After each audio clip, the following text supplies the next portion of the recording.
Grimm's Fairy Tales by Jacob Grimm and Wilhelm Grimm. This text is based on translation from the Grimm's Kinder- und Hausmärchen by Edgar Taylor and Marion Edwardes. Narrated by Natalie Locke. Jorinda and Jorindel. There was once an old castle that stood in the middle of a deep, gloomy wood, and in the castle lived an old fairy. Now, this fairy could take any shape she pleased. All day long she flew about in the form of an owl, or crept about the country like a cat. But at night she always became an old woman again.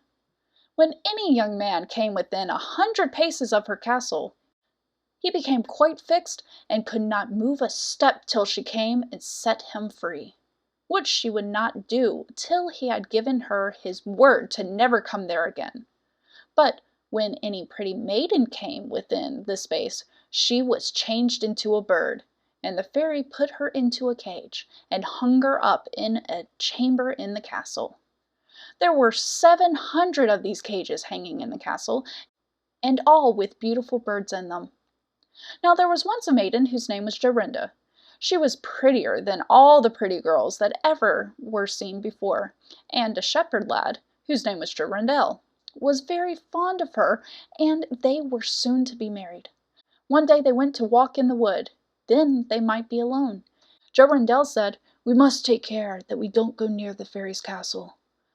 It was a beautiful evening. The last rays of the setting sun shone bright through the long stems of trees upon the green underwood beneath, and the turtle doves sang from the tallest birches. Jorinda sat down to gaze upon the sun. Jorindel sat by her side, and both felt sad. They knew not why, but it seemed as if they were to be parted from one another forever. They had wandered a long way, and when they looked to see which way they should go home, they found themselves at a loss to know what path to take. The sun was setting fast, and already half of its circle had sunk behind the hill. Jorindel on a sudden looked behind him, and saw through the bushes that they had, without knowing it, sat down close under the old walls of the castle. Then he shrank for fear, turned pale, and trembled. Jorinda was singing. The ring-doves sang from the willow spray, well-a-day, well-a-day. He mourned for the fate of his darling mate, well-a-day. When her song stopped suddenly, Jorindel took to see the reason, and beheld his Jorinda had changed into a nightingale, so that her song ended with a mournful zhuzhuk. An old owl with fiery eyes flew 3 times around them, and 3 times screamed, "To-hoo! To-hoo! To-hoo!" Jorindel could not move. He stood fixed as a stone, and could neither weep, nor speak, nor stir hand or foot. And now the sun went quite down. The gloomy night came. The owl flew into the bush, and a moment after, the old fairy came forth pale and meagre, with staring eyes, and a nose and a chin that almost met one another. She mumbled something to herself, seized the nightingale, and went away with her in her hand. Poor Jorindel saw the nightingale was gone. But what could he do? He could not speak. He could not move from the spot where he stood. At last the fairy came back and sang with a hoarse whisper, "Till the prisoner is fast, and her doom is cast.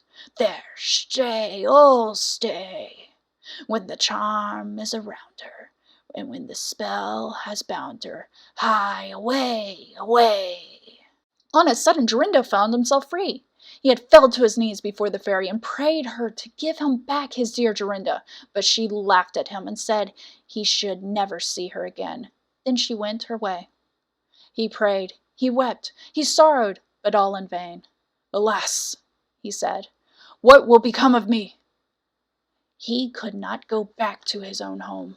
So he went to a strange village, and employed himself in keeping sheep. Many a time did he walk round and round, as near to the hated castle as he dared go, but all in vain. He heard or saw nothing of Jorinda.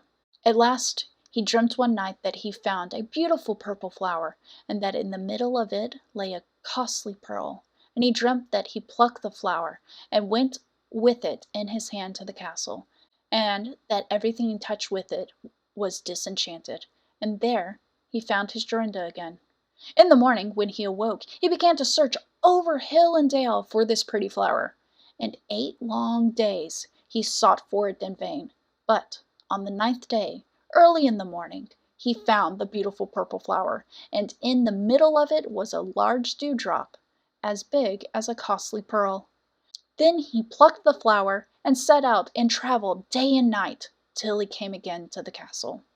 He walked nearer than 100 paces to it, and yet he did not become fixed as before, but found that he could go quite close up to the door. Jorindel was very glad indeed to see this. Then he touched the door with the flower, and it sprang open, so that he went in through the court, and listened when he heard many birds singing.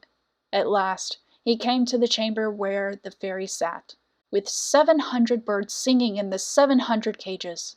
When she saw Jorindel, she was very angry, and screamed with rage.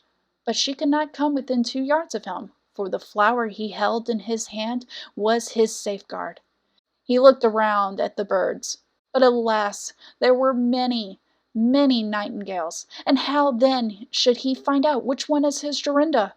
While he was thinking what to do, he saw the fairy had taken down one of the cages, and was making the best of her way off through the door.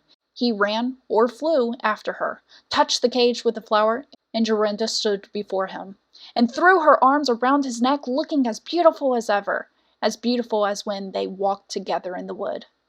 He touched all the other birds with the flowers, so that they all took their old forms again, and he took Jorinda home, where they were married and lived happily together many years. And so did a good many other lads, whose maidens had been forced to sing in the old fairies' cages by themselves, much longer than they liked.